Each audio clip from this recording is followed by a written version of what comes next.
Stranger Things burst into the pop culture zeitgeist 10 years ago to become an instant global phenomenon that captivated audiences for 5 seasons and 42 episodes. An original story from then newbies Matt and Ross Duffer, the Netflix series wore its 80s nostalgia on its sleeve, but it gave us indelible characters and performances that grabbed our collective hearts. As it wound down to its final 2 hours on December 31st, the expectations for Stranger Things to stick its landing achieved the same fever pitch as Game of Thrones and Lost had in the lead-up to those shows' endings. As we know, there's no pleasing everyone, but the Duffer series finale focuses on its characters first, and in doing so delivers emotional closure that makes up for some of its less satisfying choices.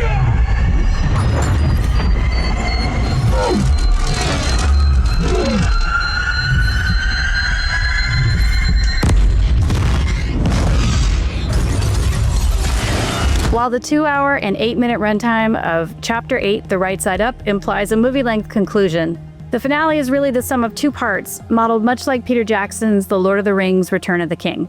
Here, the first hour functions as a mega-budgeted, mash-up homage to some of the great action classics of the 80s era: Red Dawn, Aliens, Star Wars: Return of the Jedi, and even the TV miniseries It. While the second hour serves as an extended epilogue that gives almost every significant character in the ensemble a goodbye moment of note.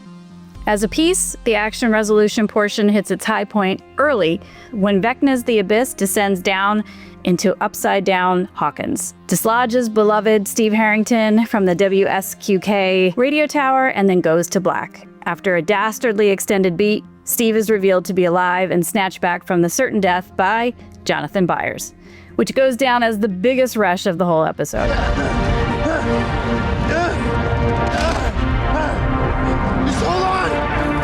After that, the scale of several battles culminating in the Abyss are tense and effective. What happens to Kali is particularly painful, especially in the wake of Hopper's incredibly poignant speech to Eleven about their suicide pact.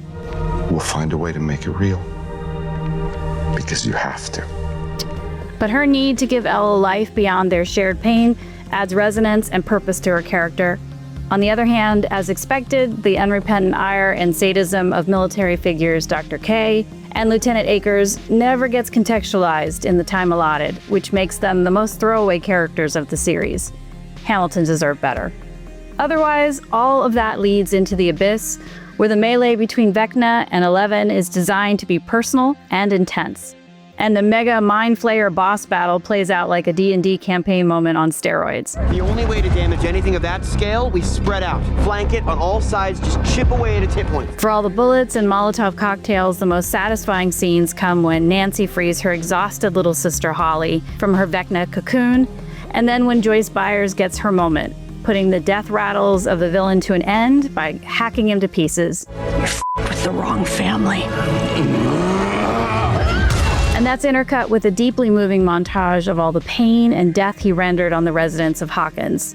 The Duffers did very right by the whole cast of characters by not just reducing that moment to the cathartic act, but by reminding us of the tremendous cost levied on this town and its people. I didn't run away this time. In terms of bang for our buck, the finale season was a feast for the eyes and ears.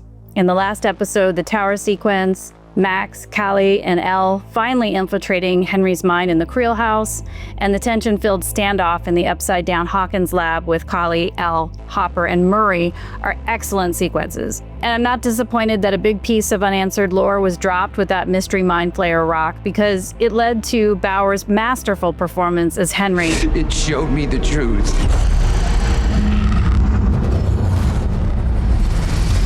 It showed me that this world is broken. Watching his younger self embrace the evil within after murdering that mystery man in the cave. It wasn't the circumstances that made Henry into number one and then into Vecna. It was Henry connecting his darkest heart with the Mind Flayer's intentions, and that's way better than a redemption arc when this much damage has been wrought. We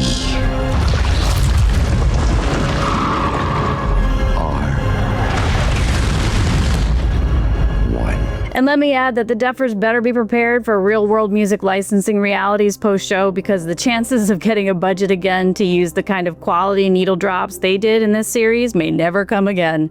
The episode is bursting with great choices, even outside of Prince's When Doves Cry and Purple Rain, including sprinklings of Cowboy Junkies, Pixies, Fleetwood Mac, and the final emotional blow of David Bowie's Heroes.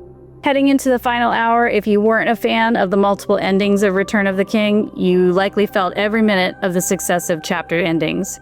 If anything feels like it overstays its welcome, it's Robin's radio narration and then the graduation sequence. Yes, they function to give everyone in town a last moment in the sun, but by the end, it does start to feel like we're all in those bleachers squirming under the hot sun. Screw conformity, screw everyone and everything trying to hold you back, tear us apart, because this is our year!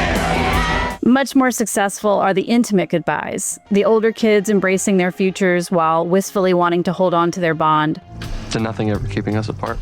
Hopper enjoys getting engaged at Enzo's. Will you spend the rest of your life with a tired, grumpy, stubborn old man?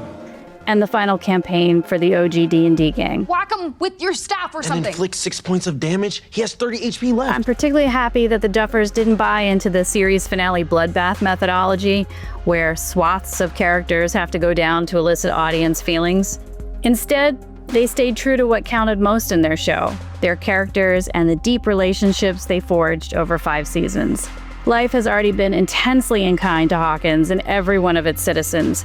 Giving our heroes and their extended circles some momentary peace and a sense of victory is what a D&D campaign is all about. You spend time building your character up, discovering each other's talents to put them into action when needed most, and in the end, often hit points deficient and battered, you come out together victorious and ready for the next adventure. The Duffers never lost sight of that from beginning to end.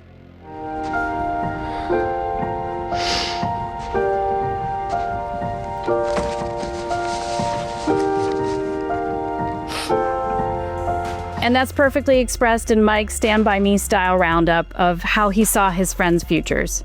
It was sob-inducing, bittersweet way to tie up the profound importance of storytelling that remains the beating heart of this series. The storyteller keeps telling stories. Stories inspired by his friends. Although the Duffers' cake and eat it too closing on Elle is less satisfying the more you think about it. If you're a realist, then Kali's sacrifice didn't give her sister a future, and Elle's choice means she really did live a terrible life of loss and didn't get a happy ending for herself. If you're an optimist like Mike, then you can imagine she lives, and what a bittersweet existence to live alone. However, Stranger Things has always been a modern-day fairy tale rooted in Gen X memories of unencumbered childhoods threatened by the realities of imagined evils. That the mythic heroines of the tale, Elle and Kali, were the means by which all of the Hawkins characters, except Ted, were able to grow into their best selves. That's a story grounded by life's truths, and one that was well worth the journey. The long-awaited Stranger Things series finale is getting a 9. It was a generational event that barreled into a series finale with almost impossible expectations surrounding it. The Duffers certainly evolved into the successful blockbuster directors they so admired in their childhoods, but their enduring legacy will be mostly doing right by the cast of characters who beguiled the globe.